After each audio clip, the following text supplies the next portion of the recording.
Hi. Come join me on this behind the scenes of our movie, Minsky. Immortality is a really special game to me, and in my opinion, nothing short of a modern masterpiece. I know I'm immediately cutting to the chase, but it's because Sam Barlow, the team at Half Mermaid, and the cast and crew have caught lightning in a bottle.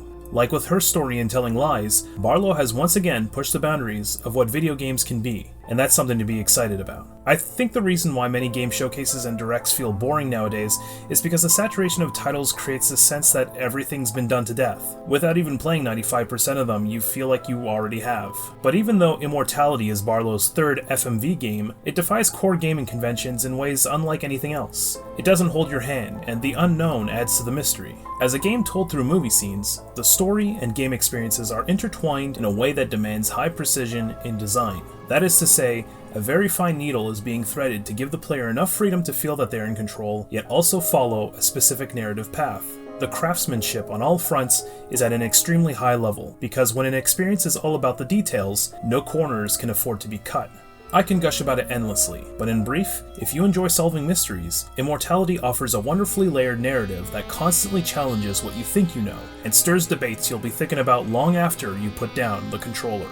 Now, just as a heads up, I hate spoilers, so I will try my best to edit clips in a way to leave them ambiguous and strip context, showing just enough to demonstrate the incredible talents of the cast and crew, as well as that of the team over at Half Mermaid. That being said, I would be remiss not to go into a deep dive about the story and themes, so I'll be making a second video eventually. I'm currently going through a thorough revisit of the entire game, taking pages upon pages of notes, and I look forward to giving more in-depth thoughts about everything. Details will be in the video description. The premise of Immortality is straightforward, but mysterious. You are tasked with discovering the fate of actress Marissa Marcel, a talent who starred in 3 films that were never released. Afterwards, she suddenly vanished without a trace. A bunch of footage from said films have been recently uncovered, and it is your job to piece together and solve the mystery. But like Barlow's games of the past, things are a lot more complex than they first appear. It is of note that the game has a list of trigger warnings available in the main menu. From my experience with the game, there's nothing shockingly extreme that you wouldn't see in a modern movie, but I appreciate the level of care and consideration from Half Mermaid. The game starts with the camera looking upon an archive of footage, but you don't immediately have access to everything. You are given just enough film to get the story rolling, and then unlock new clips by clicking on props and characters within each scene. This match cut mechanic, while simple, feels magical. Clicking a book in one scene will take you to a book in another, or if you'd like to see more of a particular actor, clicking on them will have the same effect. This is fun, because at first you're just bouncing from clip to clip trying to construct a loose narrative, but over time you train yourself to hone in on certain targets. Not only are clips archived, but images are taken of the objects and people you select within scenes as well. You can sort through everything either in chronological order of filming, or by that of the film's narratives. Every clip starts with a film slate, so it's easy to keep track of what's missing. Furthermore, you can tag your favorite clips to filter them in searches. As you unlock more and more clips,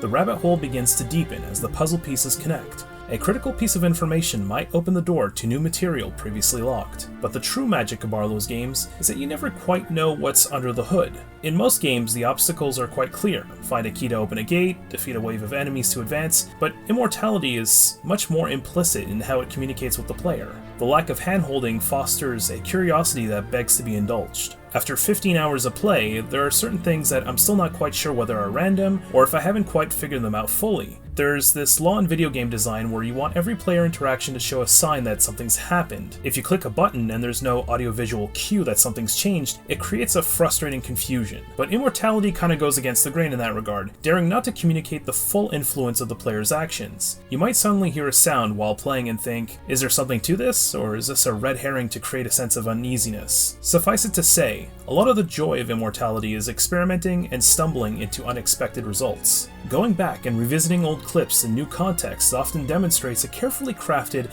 and layered experience. A line that may seem innocent at one point may have an entirely different meaning in a fresh context. While some may be dismissive of its complexity, Immortality is like a great movie that you need to watch several times to fully grasp everything. That's not to say that there isn't satisfaction to be had in a single playthrough though. Players can experience the majority of the game and have a satisfactory and rounded understanding of things. For completionists like myself though, there's a tease for those who want to obsess about meanings between the lines. The task of creating a system that feeds the player information slowly, that gives enough freedom to make them feel that they are in control, all the while purposefully telling a story with intentionally designed layers of deceit and misdirects, I tip my hat to everyone involved, specifically the writing team of Barlow, Emilia Gray, Alan Scott, and Barry Gifford.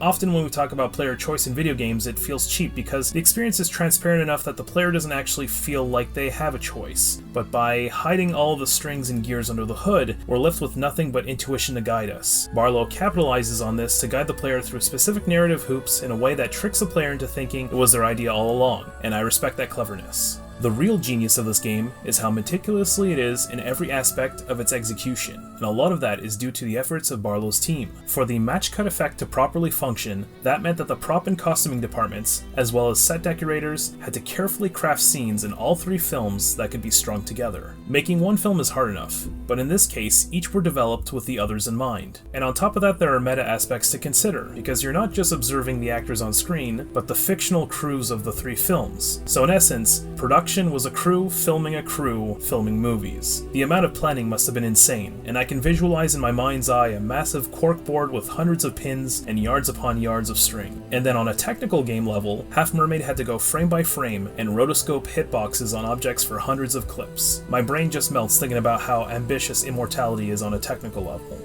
And don't get me started about the acting. Everyone brought their A game, especially the lead actress, Manon Gage. Without saying too much, I'd give her and another lead actress Oscars for their dedication to the craft. Considering the scope and range of it all, this project certainly must not have been easy to do. As for criticisms, I only have a few nitpicks, but they are arguably minor.